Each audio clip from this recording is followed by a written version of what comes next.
Hi everyone, this is a quick recording around social media. The idea is to give you some guidance around using social media and trying to make sure that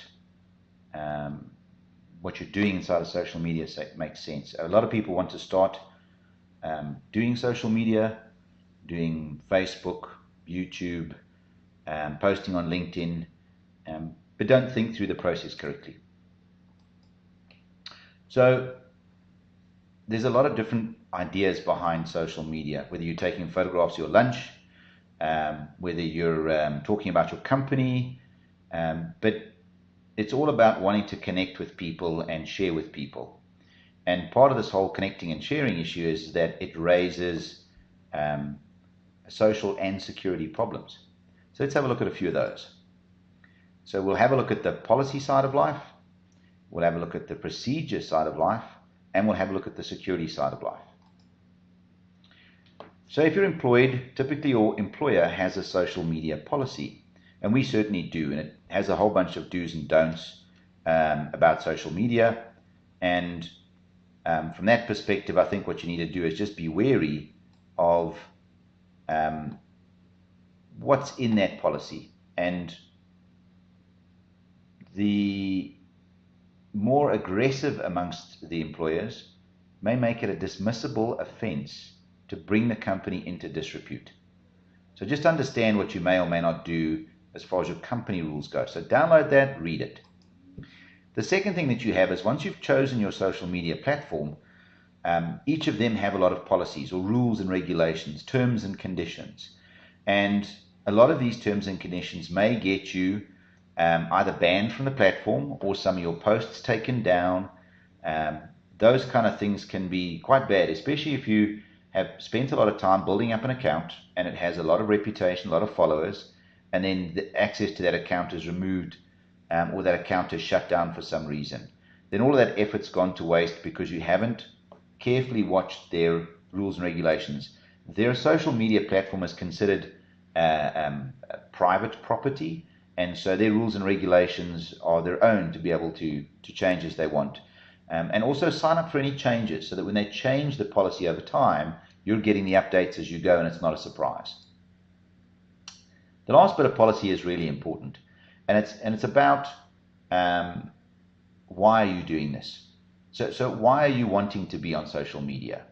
And you should be very clear about this and try and set out your vision and your mission statement up front so that when you're doing the posts, you are being true to that vision and mission statement. In a lot of cases, what happens is people that have no idea what they're doing or are just chasing followers end up creating sensational headings to get clicks, and it's all clickbait kind of stuff, or they're hyping certain news, or they may even be part of the people that are amplifying fake news because they haven't done checking and done their due diligence on checking the source of the information that they're repeating. So be very clear about what you want to achieve. Why are you doing this? And then go from there.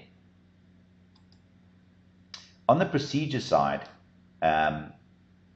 you have to check for intellectual property rights. So especially if you're copying pieces of information, graphic images, audio files, even the music that you put behind it, if you're doing something like that, be very wary that you have the correct rights behind it. Now, there is a rule to these kind of things where you kind of have to change at least 25% of the content to make it your own. There are items that you can reuse freely, and they're normally licensed under a thing called Creative Commons.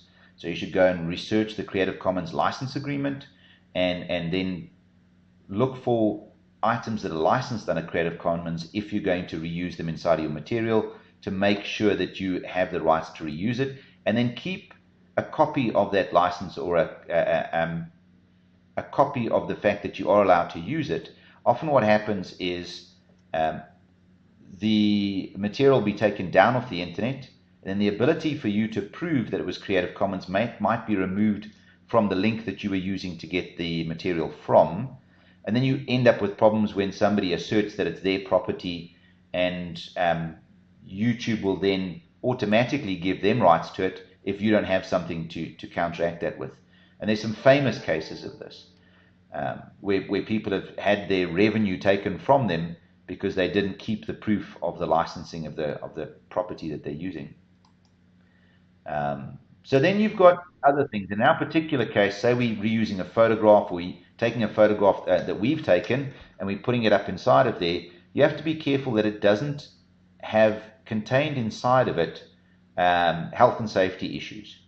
And the Americans are great at this. They put a little notice on everything. So the latest stunt is on pizza boxes. There's actually a little statement on them saying that you need to open the box before eating the pizza, which is obvious, I suppose, to most normal human beings. But when you're looking at things like people walking under ladders, or people leaning over the edge of buildings or stuff like that, you've got to be wary that you're putting up an example of activity that may be unhealthy or unsafe for people to emulate.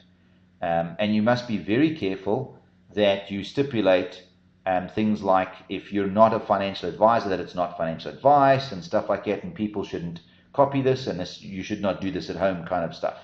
But you should check that everything in your documentation and in your photos and videos does not promote anything that's unhealthy or unsafe. And that's a check that we have to do. We normally get a health and safety officer to do that check independently for us. From a management approval point of view, if you are saying something about the company or about somebody else in general, you typically have to get their approval to reuse even the content that's on their site, something that they said. If you're going to say something about them which you don't have approval for, then make sure you mark it as your opinion and your opinion only. In other words, it's not the opinion of the company. And this is something which is important. People are actually more interested in your personal opinion than they are of the opinion of the company. And a good example of this is the referrer industry. So if I am reviewing a cell phone from a particular manufacturer, and I say, I love this phone, and you make it your own opinion, that's valuable. People want to know what you think. They don't want to know what the advertisements for the phone said, because it's exactly that reason that they're wanting somebody that looked and worked with a phone to come up with their own opinion. So, although this sounds funny, it's better to always express your own personal opinion and make sure that you explicitly state that than get yourself into trouble for putting forward opinions that seem like they're somebody else's without having approval for that. And then on the technical aspect side, we normally go and check all the stuff that we put up to make sure that the photos are of a good quality, they're in the right format, in a format that'll be able to be seen and opened easily on all devices, that they're not heavy formats, so they don't use a lot of bandwidth. It's those kind of things that you want to do a technical check on the professionalism of it, the spelling and grammar of the text, the quality of the audio that's coming through, the quality of the video. So all these technical aspects are good things to go and check through, and there's plenty of information on the internet as to how to do good quality presentations and stuff. Then we get into safety factors. So now there's a couple of them. One of the things that you should do is apply all of the normal online safety factors to what you're doing.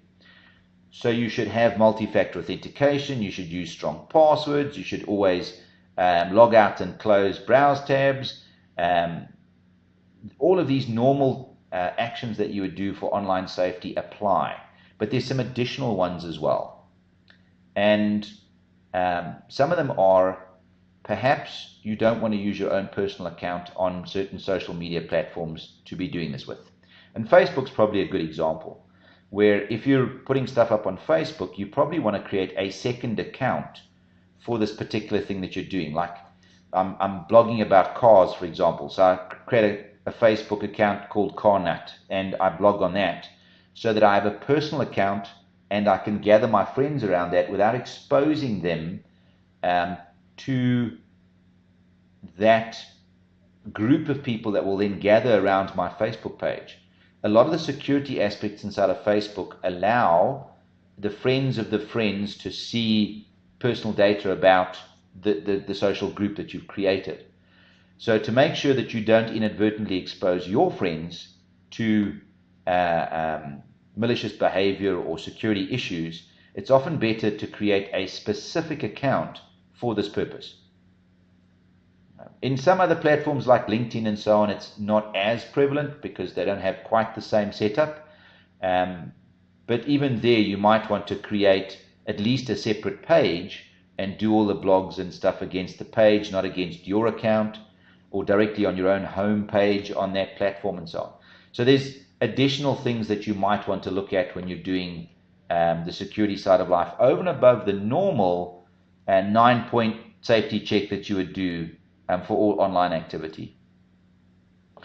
And then specifically because you're doing social media, privacy settings are key. There's lots of settings to make sure that the privacy of the account is well structured. And this is where, especially in the Facebook account, you can have a Facebook account that's highly locked and no one can do, nobody besides your friends can get to that information. And then you can create another one where you allow public access to the post, you allow public comments on the post, which is often what you want when you're doing a blog of some sort, or a video log, or one of these kind of things. You want that feedback, but then there's no way for you to protect against those kind of things.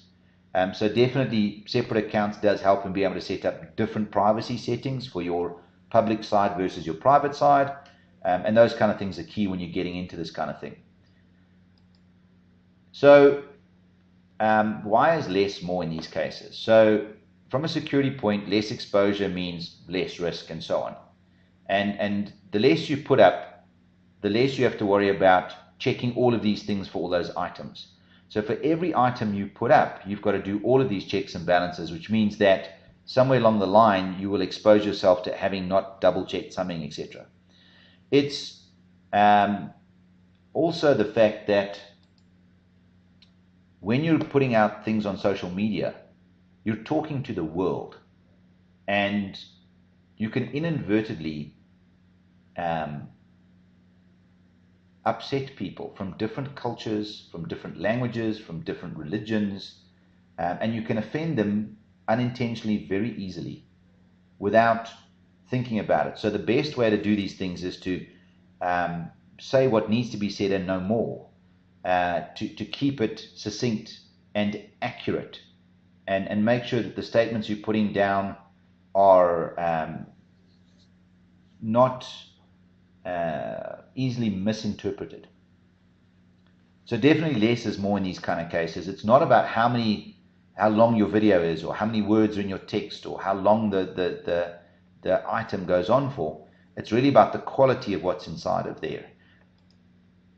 So now, when you've now gone through this whole lot and decided, right, this is what I want to do, you can then decide, what is the look and feel going to be like? What is my style going to be like? And you can look on the internet for a whole bunch of different stuff, but in essence, emulating something is the sincerest form of flattery. And if you've seen stuff that you like, the best thing is to probably start there and do something similar to the stuff that you enjoy. And then from there, don't be forced into some sort of pace of thinking, I must do one every week, or I must do one every day. And the quality of what goes into it is more important. So in a lot of cases, there's a very irregular heartbeat to the publishing of your blogs, because you've got to wait until the content is ready and checked and that sort of stuff. And some topics take longer than others. And this is why a variety of topics is always good, and always try and do short pieces as well as long pieces. So just in closing, the Spider-Man philosophy applies. With great power comes great responsibility. And the problem is that was on both sides. So not only for you as the blogger, but for as the society in general, it's a problem. Most social media platforms have become a megaphone for the bullies of the world, a megaphone for the far left or right-wing people to shout about stuff, etc.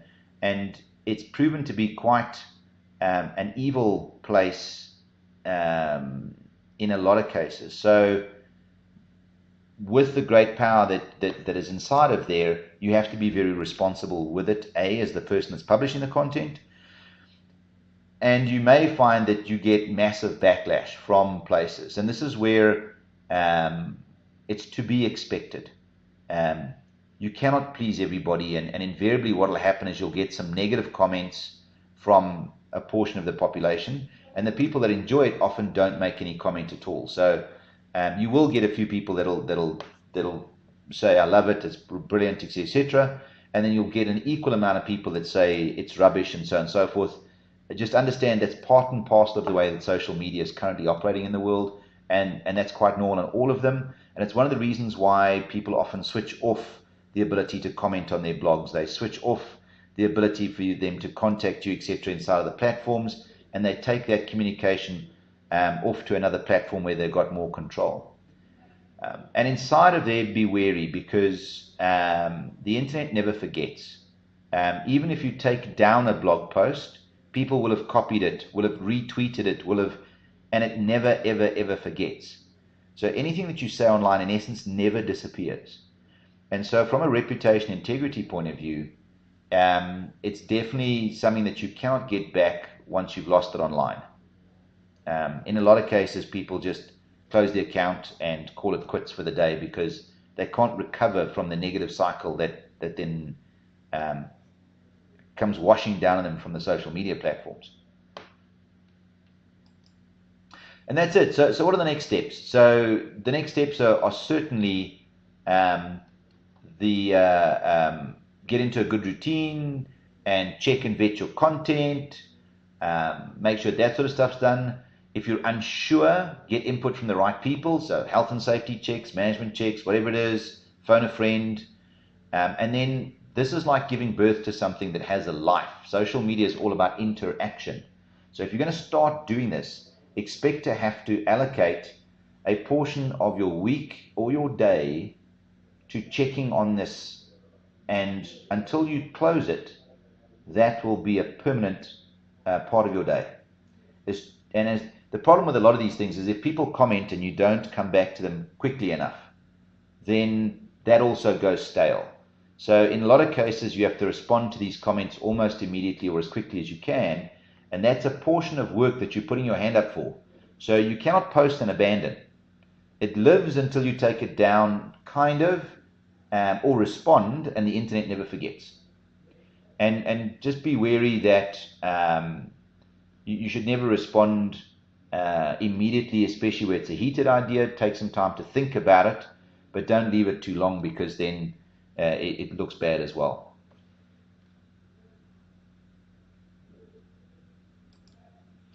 And that's it. That's kind of all of the advice from all of the processes that we've looked through. I think it's a case of good luck. It's a wonderful thing to create a community around people and to share stuff with them and so on. And I think that the world's a much better place for all of the brilliant information and process that people have put out there. And you can pretty much learn anything or see anything on the internet. And let's see if we can make it a better, positive interaction than what it has been in the past.